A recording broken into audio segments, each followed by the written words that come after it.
αναφέρεται σε ένα θαύμα το οποίο έχει να κάνει και με την πίστη όλων των ανθρώπων που ήταν κοντά στον παράλυτο και με τον ίδιο τον παράλυτο, αλλά και στον τρόπο με τον οποίο ο Χριστός αντιμετώπισε το γεγονός, το πρόσωπο και τους γραμματείς και τους Φαρισαίους που ήταν γύρω του και πάντα παραξενεύονταν με αυτά που έλεγε ο Χριστός. Αν σήμερα, αδελφοί μου, κάναμε μια δημοσκόπηση και ρωτούσαμε τους ανθρώπους τι είναι πιο εύκολο πράγμα να γίνει στον κόσμο, προφανώς θα παίρναμε διάφορες απαντήσεις. Τι είναι πολύ εύκολο να γίνει? Πολύ εύκολο είναι να πληγώσεις έναν άνθρωπο με μία λέξη, με μία ματιά. Πολύ εύκολο είναι να παρανομήσεις, να κλέψεις κάτι.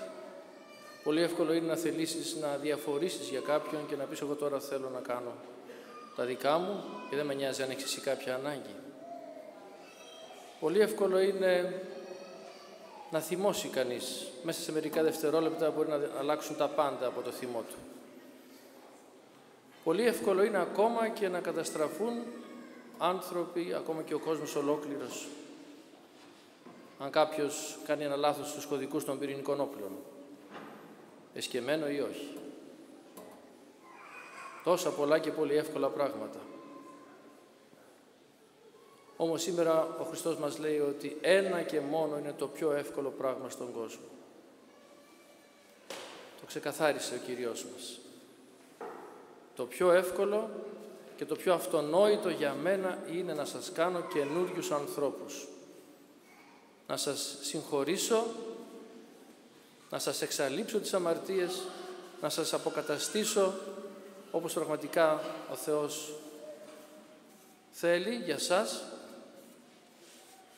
και να γίνετε άνθρωποι ψυχοσωματικά εντελώς καινούργιοι. Τι ευκοπότερον εστί? Ο Χριστός μας είναι πολύ ξεκάθαρος. Δεν υπάρχει για μένα κάτι πιο εύκολο από το να σας δώσω συγχώρηση, από το να σας σβήσω τις αμαρτίες, από το να σας κάνω καλά στην ψυχή και στο σώμα, από το να σας δώσω τον ίδιο μου τον εαυτό και μέσα από αυτή την ένωση να γίνετε κι εσείς Χριστοί κατά χάρη, μικροί θεοί κατά χάρη, γεμάτοι από τη χάρη του Θεού και από τα χαρίσματα του Αγίου Πνεύματος. Υπάρχει εδώ όμως μια αντίθεση. Αφού ο Χριστός μας το λέει ξεκάθαρα αυτό, γιατί δεν συμβαίνει στη ζωή μας? Γιατί δεν αλλάζει η ζωή μας και γιατί δεν δεχόμαστε τη δωρεά του Χριστού, που είναι τόσο αυτονόητη που δεν χρειάζεται να το σκεφτούμε καν. Ο Χριστός δεν μπορεί να κάνει κάτι άλλο, ας το ονομάσουμε έτσι, από το να συγχωρεί, από το να σβήνει αμαρτίες, από το να σφουγγίζει δάκρυα, από το να θεραπεύει ανθρώπους ολόκληρους, να τους σώζει δηλαδή, να τους κάνει σώους ολόκληρους και να μην τους λέει μπροστά του κατακομματιασμένους και διαλυμένους από την αμαρτία, το κακό και από όλες τις συνέπειες της αμαρτίας. Αυτό που ο Χριστός μας το λέει ότι είναι τόσο εύκολο και μας το προσφέρει συνεχώς, γιατί δεν το παίρνουμε? Γιατί δεν το παίρνουμε στο σοβαρά? Γιατί δεν το υιοθετούμε στη ζωή μας? Γιατί δεν τον αφήνουμε να μας το παρουσιάσει και να μας το φανερώσει, όπως ακριβώς έκανε σήμερα στο θαύμα του παραλύτου? Τι συμβαίνει με μας? Τόσο πολύ έχουμε αγκαλιάσει την αμαρτία μας, τόσο πολύ αμφιβάλλουμε για το αν ο Χριστός όντως μπορεί να μας αλλάξει και να μας κάνει καινούριους και διαφορετικούς ανθρώπους σύμφωνα με το θέλημά Του και την αγάπη Του. Είναι ένα μεγάλο ερώτημα αυτό. Δεν θέλουμε να γίνουμε καινούργιοι άνθρωποι. Πρέπει να το ομολογήσουμε αυτό. Δεν θέλουμε. Για διάφορους λόγους ο καθένας. Δεν θέλει να αλλάξει το εγώ του.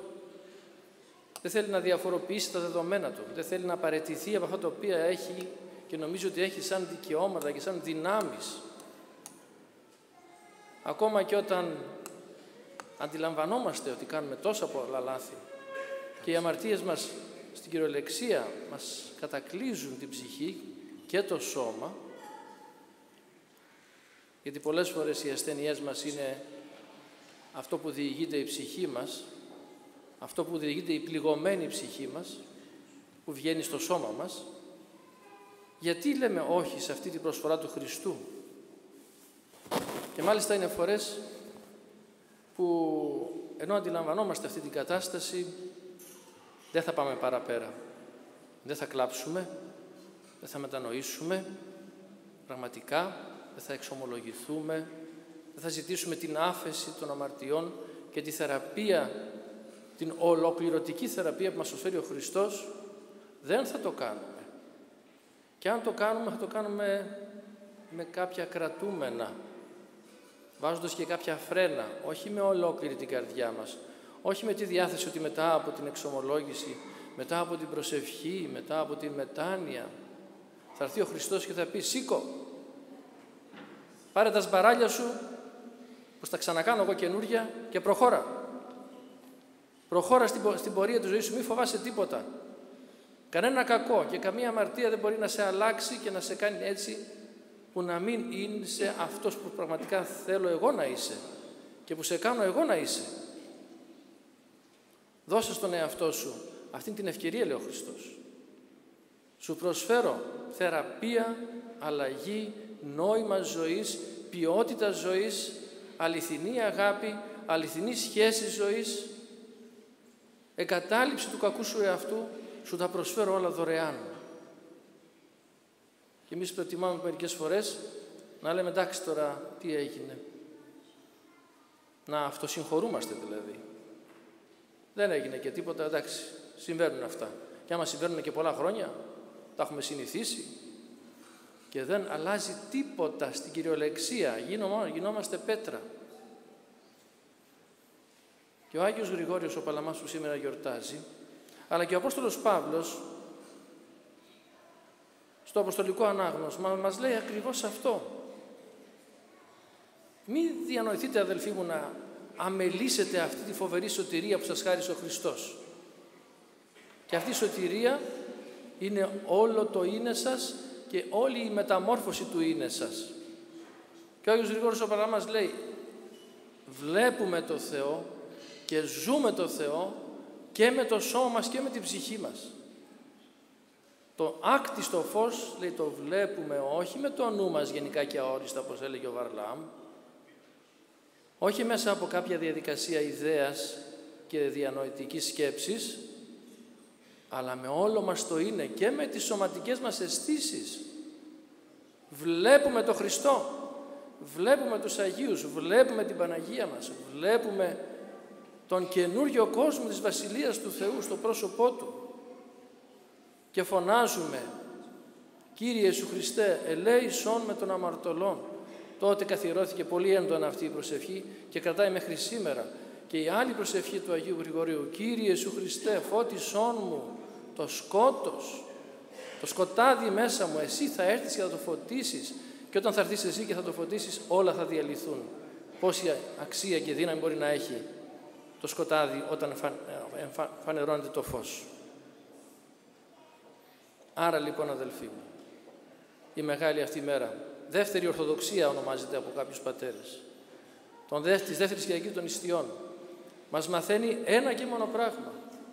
Ο Χριστός ήρθε στον κόσμο για να μας σώσει τους αμαρτωλούς εμάς και μας σώσει ολοκληρωτικά στην ψυχή και στο σώμα και μας κάνει καινούριους και μας ζητάει να το πάρουμε στα σοβαρά αυτό και να τον αφήσουμε να το ενεργήσει στη ζωή μας και να την αλλάξει εντελώς και να την αλλάζει συνεχώς, έτσι ώστε να γίνουμε και εμείς αυτό που ζητάει Εκείνος. Από παράλυτοι και αμαρτωλοί να γίνουμε ελεύθεροι από κάθε κακό και όλες οι ασθένειές μας να μετατραπούν σε ευλογίες Θεού, γιατί μέσα από αυτές θα Τον συναντήσουμε περισσότερο, θα Τον αγαπήσουμε και μέσα από την ταπείνωση και την υπομονή τελικά θα γίνουμε και μέσα από την ασθένειά μας καινούργιοι άνθρωποι, έξω από κάθε τι το οποίο πραγματικά μαραζώνει την ψυχή του ανθρώπου. και που είναι τελικά η απελπισία, που είναι τελικά η έλλειψη πίστης, η έλλειψη αφοσίωσης και δοσήματος ολόκληρου στο Χριστό μας, ο οποίος μας προσφέρει τα πάντα. Ελάτε, λέει ο Χριστός, ελάτε να τα πάρετε, σας τα προσφέρω όλα, απλώστε το χέρι σας και θα τα πάρετε αμέσως.